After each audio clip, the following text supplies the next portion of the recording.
मैं तो सीधा सीधा है, पार्टी का सिपाही अगर वो किलो ही भी लड़ाएगी तो हमारे को लड़ने के तैयार है। एमपी या विधायक इलेक्शन की तैयारियां चल रही हैं। की बेटी हूँ यहाँ की, तो स्वाभाविक है कि वही एहसास हर बार होता है। नमस्कार, मैं हूं आपका दोस्त विनोद शर्मा। फिलहाल हम भिवानी के कायला गांव में मौजूद हैं। आज भिवानी में फरीदाबाद की मेयर जो हैं और हिंदुस्तान में रिकॉर्ड मतों से जिन्होंने जीत हासिल की थी, 3,16,000 से ज़्यादा कुछ वोट थे और वो जीत हिंदुस्तान की सबसे बड़ी मेयर इलेक्शन की जीत थी। आज उनका यहाँ पर अभिनंदन सम्मान समारोह था और हालांकि वो यहाँ की भिवानी पूर्व में जो ज़िला रहा है, पुराना ज़िला रहा है, वहाँ की बेटी हैं, तो आज स्पेशली यहाँ पहुँची हैं, फरीदाबाद में चुनी गई हैं। क्या कुछ कहेंगी? ये जो आपका अभिनंदन समारोह था, पसीने वैसे तो सबके उस इलेक्शन में भी आए हुए थे और अब लोग आपके लिए पसीना बहा रहे हैं। अब तो कोई इलेक्शन भी नहीं है, भिवानी में इतना प्यार मिल रहा है। जी, पहले आपने ही बता दी कि बेटी हूँ यहाँ की, तो स्वाभाविक है कि वही एहसास हर बार होता है यार। इतना सम्मान और प्यार मिलता है कि देखिए, मैंने पहले भी बताती हूँ कि जन्मभूमि तो एक ही होती है। कहीं भी हम रहें, कर्मभूमि हमारी कोई भी हो सकती है। तो जितना जुड़ाव और लगाव यहाँ की भूमि से है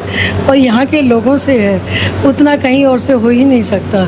तो यहाँ जब भी आते हैं तो इतना सम्मान मिलता है, अभिभूत होते हैं, उसके लिए नतमस्तक होती हूँ सभी अपने बुज़ुर्गों के लिए।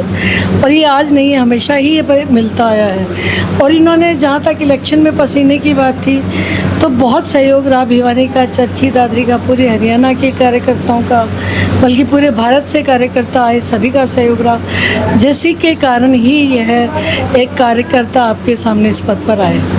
इतनी बड़ी जीत आपकी रही। इलेक्शन के बाद मैं पहली बार आपसे मिल रहा हूँ, क्या कुछ कहेंगी? एक एमपी इलेक्शन जीता जा सकता है इतने वोट हासिल करने वाले व्यक्ति का, तो अगला पड़ाव आपका क्या रहने वाला है? अगली क्या कुछ सोच लेके चल रही हैं? क्या एमपी या विधायक इलेक्शन की तैयारियां चल रही हैं? देखिए, हम तो भारतीय जनता पार्टी के कार्यकर्ता हैं और सैनिक हैं। पार्टी संगठन हमें जब जो आदेश दिया, हम उसके लिए हमेशा तत्पर रहते हैं। जो जैसा पहले निर्देश मिला या आदेश मिला या जो हमारी इच्छा थी इलेक्शन लड़ने की, वो हमने इलेक्शन लड़ा। अभी जो आगे पार्टी का आदेश रहेगा वही रहेगा। संदीप जी, क्या कहेंगे? पत्नी को तो आपने मेयर बना दिया, आपका जो एक साइलेंटली आप काम करते हैं और बड़ा मंच से भी बातें हो रही थी, मृदुभाषी और आपकी सरलता सहजता दिखती है। आप मंच पर दूसरे नेताओं जैसा व्यवहार नहीं कर रहे थे, शांति से सबको सुन रहे थे, आपके स्पीच में भी वो चीज़ें नहीं दिखाई पड़ती। क्या कुछ कहेंगे? अब फरीदाबाद के बाद भिवानी में आपकी नज़रें हैं, निगाहें हैं, भिवानी में आपके दौरे हर वीक, हर 10 दिन 20 दिन में दिखाई पड़ते हैं, तो अब भिवानी पे निगाहें हैं। ऐसा है, भिवानी पे निगाह इतनी है कि ये हमारा जन्मस्थल भी है, हमारा ज़िला रहा है दादरी का पहले। और यहाँ के लोग जो मैं समझता हूँ, देखो, कर्म भूमि में एक व्यवस्था के बाद जुड़ने वाले लोग रहते हैं, वो लोग जुड़े हैं, लेकिन यहाँ से यहाँ प्यार के कारण जुड़ते हैं लोग। और जैसे कहते हैं कि जहाँ जान देने वाले लोग रहते हैं, वो जन्मभूमि रहती है। तो इसलिए हमारा यहाँ आना, बार बार आना होता है, तो अच्छा लगता है हमारे को। चुनावी ज़मीन भी तलाश रहे हैं संदीप जोशी भिवानी में? ऐसे है, चुनावी ज़मीन की जहाँ तक बात है, वो जैसे हमारे प्रवीण जोशी ने बताया कि पार्टी जो आदेश दे और जब दे, हम तैयार हैं। इतने साल तक पार्टी ने नहीं लड़ाया, हम शांति से बैठे थे। लेकिन मैं भारतीय जनता पार्टी का और हमारे जो नेतृत्व है उसका शुक्रगुजार इस बात पे जरूर रहूँगा कि अभी मैंने चुनाव लड़वाया है।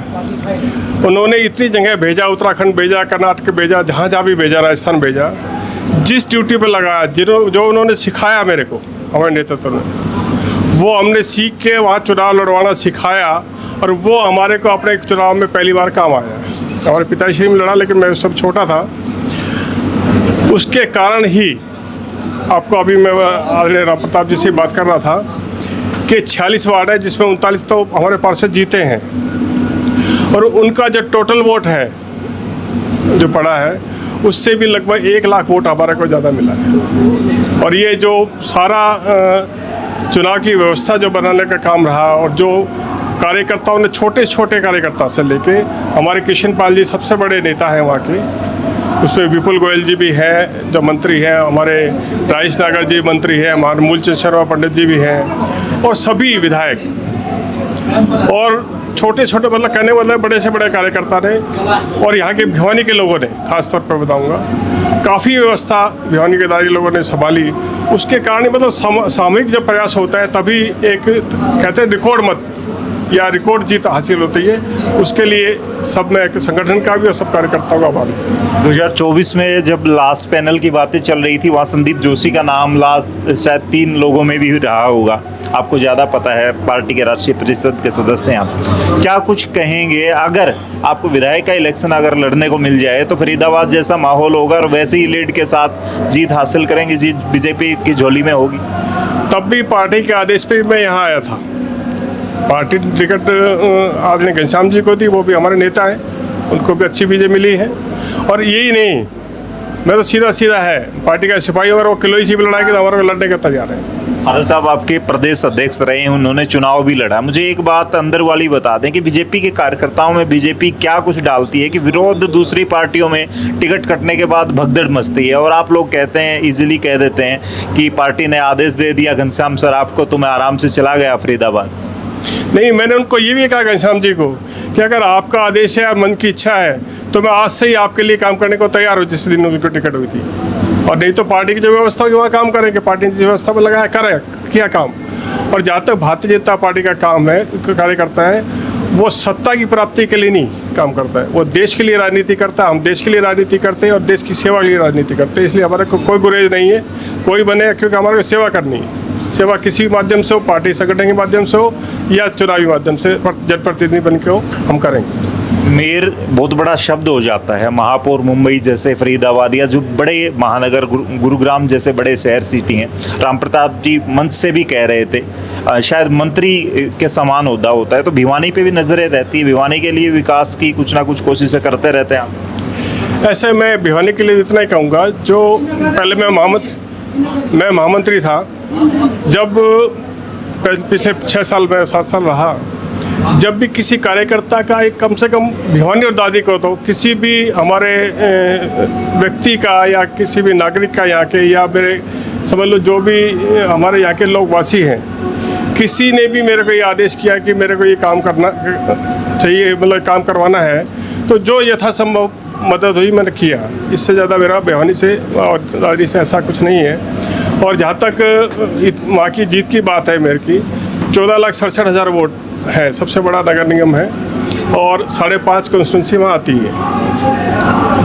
लेकिन हम पार्टी के कार्यकर्ता हैं, उसके पास पार्टी जैसा गए वैसे करते हैं। लेकिन आपको लगता है कि भिवानी के लोग आपको चाहते हैं? जैसे कार्यक्रम, अब भी चुनाव भी नहीं है लेकिन फिर भी कार्यक्रम हो रहे हैं, कई बार आपकी खबरें देखने को मिलती हैं। ये तो आप ही समझ लीजिए, जब चुनाव नहीं है उसके बावजूद भी बुला रहे हैं। जैसे मैंने कहा कि जब इलेक्शन के बगैर भी जब आदरणीय मोदी जी अपने टैक्सेस कम कर सकते हैं लोगों की भलाई के लिए, और बिना चुनाव के अगर ये लोग बुलाते तो आप समझ सकते हो कि इनका कितना स्नेह और आशीर्वाद मेरे ऊपर है।